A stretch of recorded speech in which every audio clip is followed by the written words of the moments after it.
Bom, presidente Temer, bom dia, como vai o senhor? Bom dia, Datena. Grande Presidente, abraço, um dia muito frio, né? é frio pra caramba. Aliás, pô, o inverno realmente chegou de uma forma definitiva. Falando em É frio, como é que verdade. foi lá no Líbano, presidente? O clima lá era de verão, né? O clima é muito quente, mas você Não, sabe que não, uma pro senhor tristeza era, absoluta. pro senhor era que o Valteno foi naquele avião da Embraer, e o avião está Sim, indo em fase de testes e tal, ele foi na parte da carga, e estava 0 graus ali. E o Valteno, coitado. coitado, ele viajou 20 horas a 0 graus de ida e mais 20 de volta a 0 graus. Consta que o Ele me, Valteno está passando por uma fase de reaquecimento, porque faz tempo que eu não vejo o Valteno. ele me Mas o senhor falou, foi. viu, Datena? Falou para o senhor? Falou que passou frio? Falou comigo lá exatamente isso, que ele veio passando um frio, que quando ele desceu do avião, nós logo lá no aeroporto fizemos a entrega dos produtos que ele trouxe no KC-390, né? E ele estava todo agasalhado, mas aquele calor brutal lá em Beirute, né? Eu disse, o que houve, Valteno? Você todo agasalhado? Ele me contou essa história aqui no Cargueiro, um frio brutal, né? 0 graus, Deus me livre e exatamente guarde. isso. Mas como é que foi a missão, presidente? Foi, olha, foi muito produtiva. E você sabe, Datena, nós passamos, lá o Valteno acompanhou isso, nós passamos 24 horas, não mais do que isso, 21 horas para a viagem, né?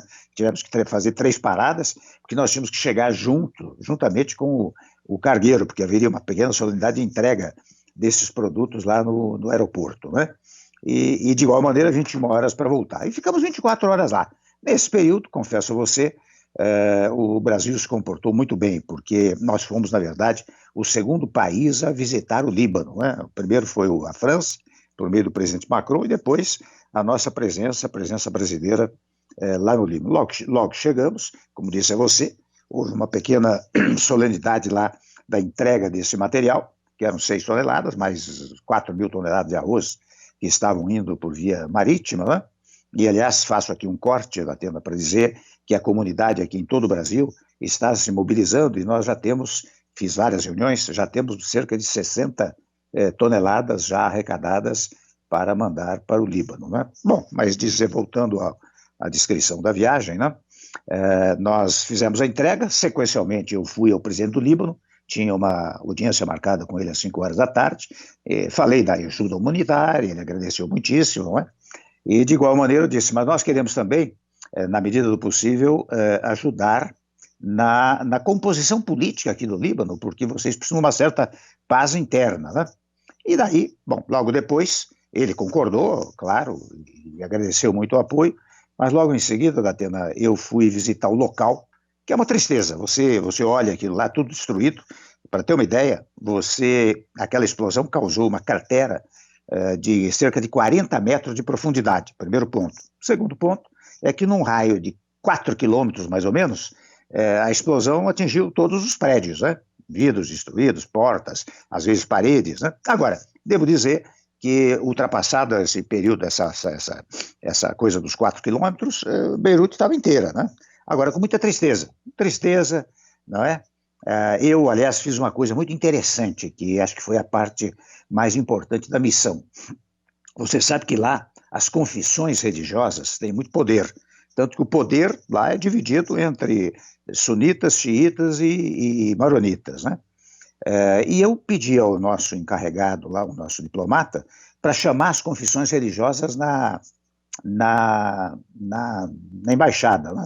E logo depois do presidente dessa visita, eu fui à embaixada, estavam lá o chefe sunita, o chefe xiita, o chefe druso e o chefe maronita. Eu tive uma conversa com eles, eu disse, olha, vocês mais do que ninguém têm seguidores, têm adeptos, vocês podem fazer uma pregação muito útil para a paz interna aqui no Líbano, né, para evitar esses conflitos, especialmente neste momento, e também depois para preservar essa paz ao longo do tempo. Eles gostaram muito, sabe, da Atena, e até se manifestaram, fizeram lá suas manifestações, agradeceram muito, acho que foi uma parte importante da missão. Depois é que fui para o hotel, fomos para o hotel, e no dia seguinte, de manhã, uma entrevista lá para a TV libanesa.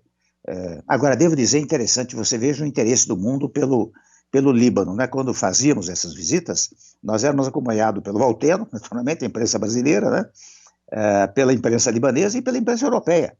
Houve um grande interesse em tudo isso, né? No dia seguinte, digo eu dei uma entrevista de 1 hora, mais ou menos, para uma TV libanesa, de grande audiência. Depois fui visitar o Nabi Berri, que é o presidente do parlamento libanês, que eu conheço há muito tempo. Lá ele é presidente do parlamento da Atena há 28 anos. Ele é o sonho de consumo para todo parlamentar brasileiro, né? Pô. Bom, há 28 anos. E depois tive uma mesma conversa com ele, etc. Na sequência, fomos visitar o primeiro-ministro, que colocou todo o ministério lá para nos receber. Ele é até demissionário, mas fiquei muito bem impressionado com ele. Transmiti as mesmas mensagens, disse que o Brasil estava disposto a fazer uma colaboração. E até confesso, de lá eu liguei para o presidente Bolsonaro e disse a ele que deveria colocar toda a diplomacia brasileira para esta atividade de pacificação, porque quem está tomando muito espaço lá, legitimamente, a França, Estados Unidos, Rússia, né? Mas eles querem muito que o Brasil participe. Então, digo eu em síntese, né? Nós tivemos essa missão humanitária, levando mantimentos, medicamentos, mas também uma missão política, né? Que eu espero, ela está tendo algum desdobramento, eu espero que possamos ajudar o Líbano, pondo o Brasil no cenário internacional. Fundamentalmente foi isso, viu, Datena? Fundamentalmente. Presidente, há algum tempo atrás, no encontro que nós tivemos, aliás, já faz um bom tempo, o senhor me disse que o Bolsonaro sempre teve um apreço muito grande pelo senhor. E é recíproco, o senhor gosta também do Bolsonaro, não é? E que, de uns tempos a essa parte, ficou claro que o senhor tem auxiliado o Bolsonaro em algumas propostas que ele apresenta e em alguns conselhos que ele chega a pedir para o senhor pela experiência que o senhor tem daí por diante. Uma delas é da temperança. O senhor sempre enfrentou dificuldades terríveis, mas com muita tranquilidade. E o Bolsonaro parece que tinha realmente se transformado na Madre Teresa de Calcutá, o Gandhi, ou alguma coisa parecida com isso. E a vida dele melhorou muito, e a do país melhorou muito, porque tudo que a gente não precisa, no meio de uma terrível pandemia, é um presidente que não tem equilíbrio, um presidente que passe da bola, que dê declarações que são entendidas de uma maneira distorcida. Aquela entrevista da grade era um escárnio para a imprensa, que era insultada toda hora, e para o presidente, que não pode ficar falando toda hora, porque não é toda hora que você tem lá a sua cabeça no lugar, que você tem um país a dirigir. Ele saía de manhã já pilhado pelas informações que ele recebia da pandemia, da economia, e voltava à tarde, pior ainda, depois de um dia tenso. O senhor foi presidente da República, o senhor sabe como é isso. E o Bolsonaro, simplesmente, ao se calar, estava ajudando muito na reconstrução dessa paz entre os poderes. E nós estivemos perto de uma canelada constitucional terrível depois que a gente soube que houve até uma intenção de intervir no Supremo Tribunal Federal, que significaria um golpe por desequilíbrio de poder. Bolsonaro está muito tranquilo. De uma hora para outra, o Bolsonaro começou a voltar a ser o Bolsonaro de antigamente. O que o senhor atribui a isso, presidente? Porque o senhor tinha dito a ele para agir com mais calma, não? Veja bem, Datena, não foi apenas o meu palpite, né? Claro que ele deve ter recebido essa manifestação de muita gente, né? Eu dei alguns palpites quando fui, digamos, instado a dar alguns palpites, né? E palpites nessa direção, do tipo, olha, palavra do presidente da República tem muita significação, tem muita força institucional. Não pode estar falando a toda hora, você tem que ter um porta-voz que diga o que você fez durante o dia, e uma vez por semana você dá uma entrevista, etc. Ele realmente, de uns 2 meses e meio para cá, mudou o seu estilo, né? E volto a dizer, não foi por meu palpite, certo, e seguramente outros. Mas ele dá muita importância ao senhor, ele gosta realmente do senhor. O Bolsonaro, quando ele gosta de alguém, ele deixa claro que ele gosta. Quando ele não gosta, ele também deixa claro. Mas tanto que ele dedicou essa missão, a chefia dessa missão ao Líbano, não foi à toa.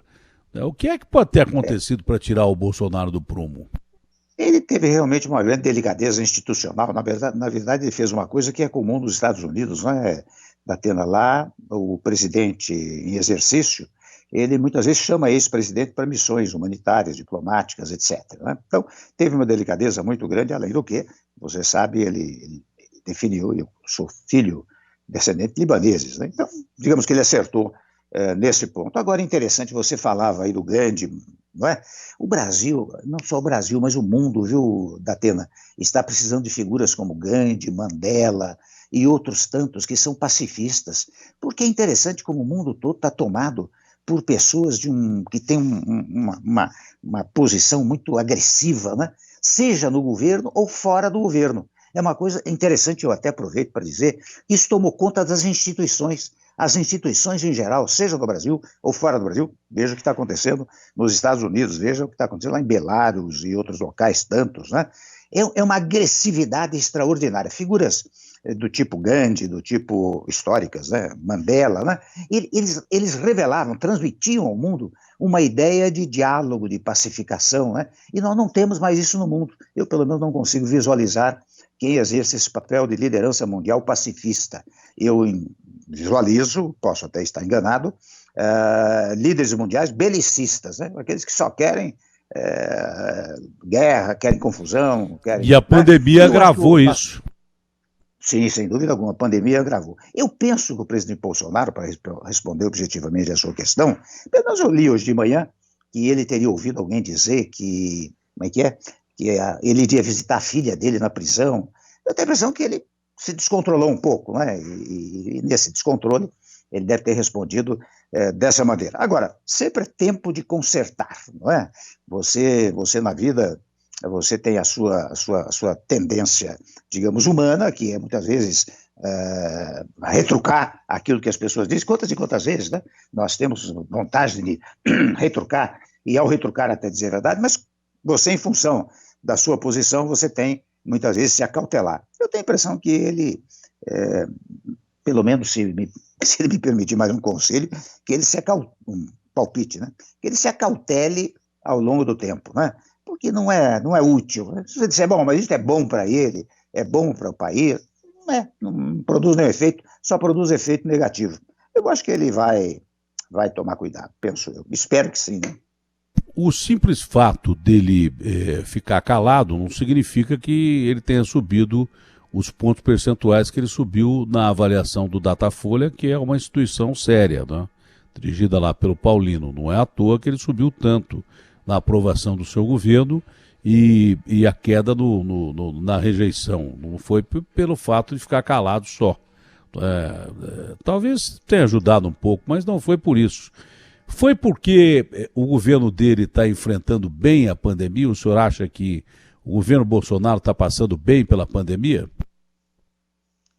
A pandemia é esse fenômeno universal, né, Datena? Vou dizer o óbvio aqui, você vê o drama que os países estão passando. Ainda ontem eu falava com o nosso embaixador na Espanha, e a Espanha teve agora um retorno da pandemia, né? Quando começaram a abrir, retornou violentamente. Este é um problema universal. Ele fez, como presidente da República, como chefe do governo federal, o papel que deveria fazer, ou seja, foi alcançar especialmente os vulneráveis, né? Essas verbas todas que foram destinadas com auxílio do Congresso Nacional, devo dizer, e aí eu mostro como as instituições estão funcionando, né?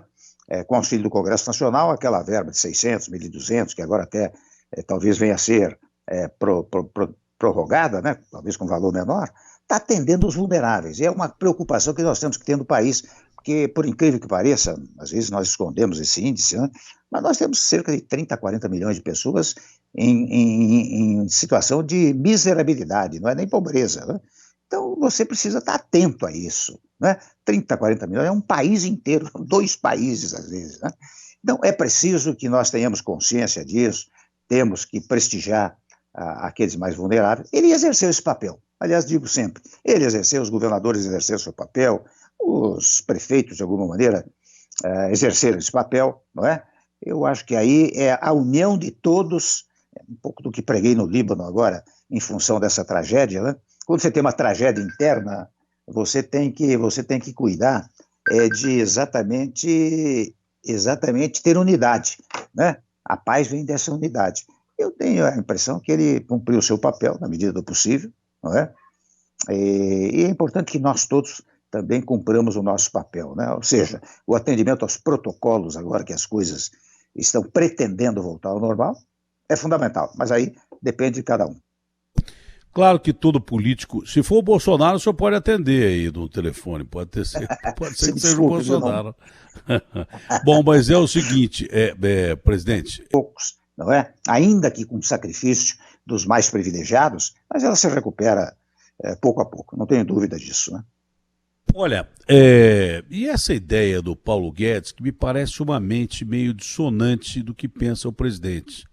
O presidente realmente está pensando em ajudar o brasileiro. O Paulo Guedes, com a filosofia de economista que tem, a gente tem que ter um cuidado com a questão de economia, principalmente numa época atípica, né? A economia já é difícil você entender numa época normal, mas numa época de miséria quase que absoluta, dificuldade no mundo... nós vamos ter... O Brasil, por exemplo, é campeão em agronegócio. Vai chegar a rivalizar com os Estados Unidos se tudo der certo.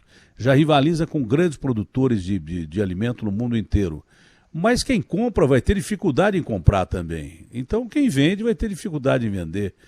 Só para citar um dos exemplos, em todos os sentidos o mundo vai amanhecer diferente depois que esse vírus foi embora. A gente tem que estar preparado absolutamente por isso. Então a economia é um negócio difícil de lidar, o senhor sabe disso. Eu me lembro que eu cheguei a entrevistá-lo quase que no final do seu governo, e os índices econômicos estavam atingindo patamares super, hiper aceitáveis, tanto até que o senhor devolveu para o Fernando Henrique, dizendo, olha, avisa o Fernando Henrique que a pinguela está virando ponte. E daí por diante. Mas a economia é uma coisa muito esquisita. É muito difícil você lidar com a economia, principalmente em época de pandemia. E há uma clara divisão entre aquilo que pensa o presidente em ajudar o povo e aquilo que o Paulo Guedes pensa. Tá? O Paulo Guedes pensa com a cabeça de economista, de empresário que ele é e daí por diante. Aí surgem ideias como taxar livro, por exemplo. Primeiro que taxar livro no Brasil, o brasileiro já quase não lê. Aí taxar livro, criar impostos, pensar em CPMF, acho que é uma coisa que vem na contramão da história. Eu entendo que há dificuldades econômicas para todo mundo, mas você falar em qualquer imposto hoje no Brasil é quase que uma heresia no meio dessa pandemia. Estaria eu errado, presidente, ou não? Corretíssimo, Datena, está corretíssimo. Como costuma acontecer, né?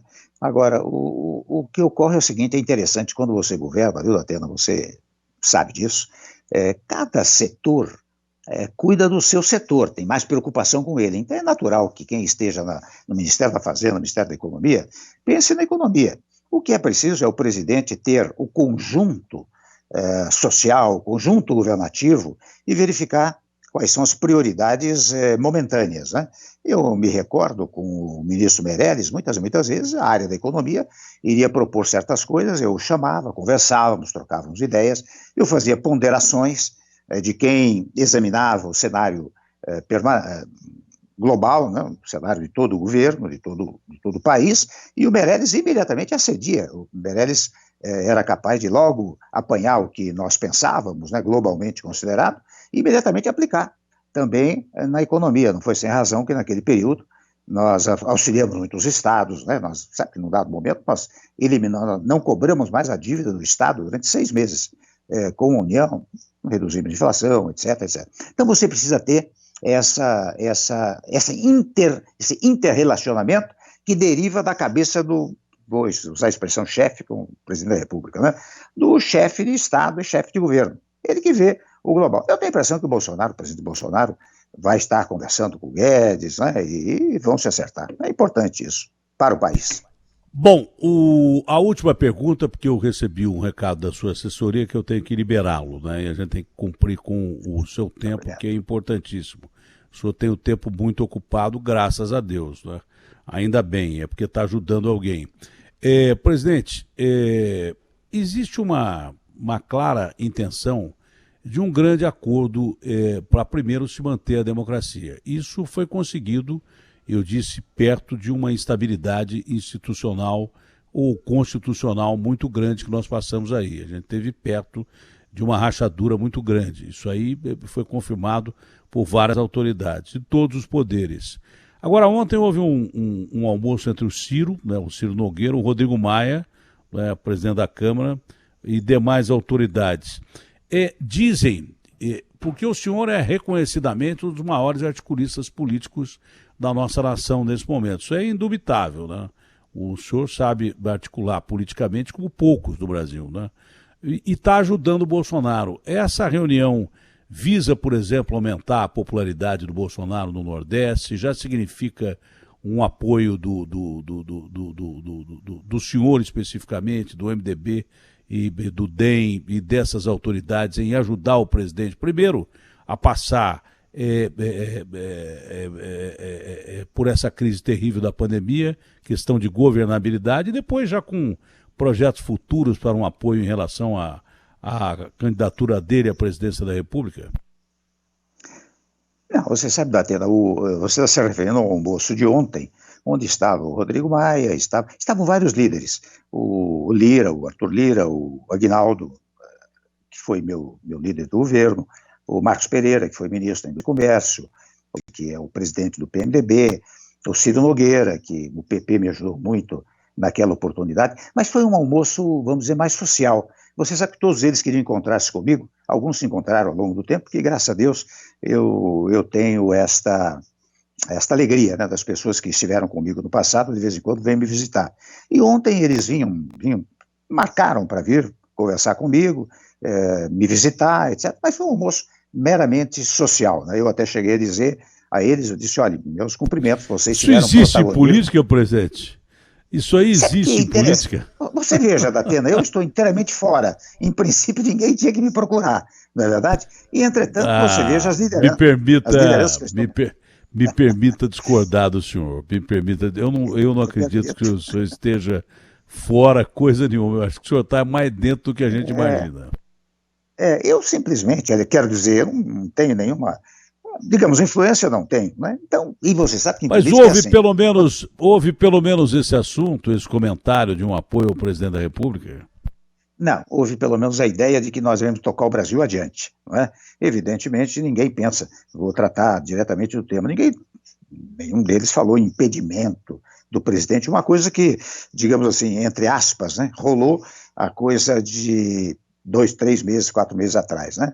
Não se fala nisso, eu não vejo isso. Agora, eu vejo uma intenção de dar muito protagonismo ao Congresso Nacional. E, evidentemente, ao dar protagonismo ao Congresso Nacional, muitas e muitas vezes depende de como o governo vai se conduzir. Então, veja de lei lá para o Congresso, quando eles são de interesse do povo, o pessoal, eu estou falando de líderes dos mais variados, de vários partidos que estiveram ontem nesse almoço, né? Eles apoiam. E eu percebi nitidamente isso. O Congresso, que teve protagonismo no meu governo, até eu influenciei muito nisso, tem tido um protagonismo extraordinário. A conversa foi nesse tom, viu, Atena? Obrigado, então, presidente. Um ótimo dia. Pena que a gente tem que encerrar a conversa, mas o senhor tem aí uma vasta pauta. Ainda bem. Um abraço grande, ótimo dia, com Deus e saúde, hein, presidente? Se Deus quiser, muito obrigado.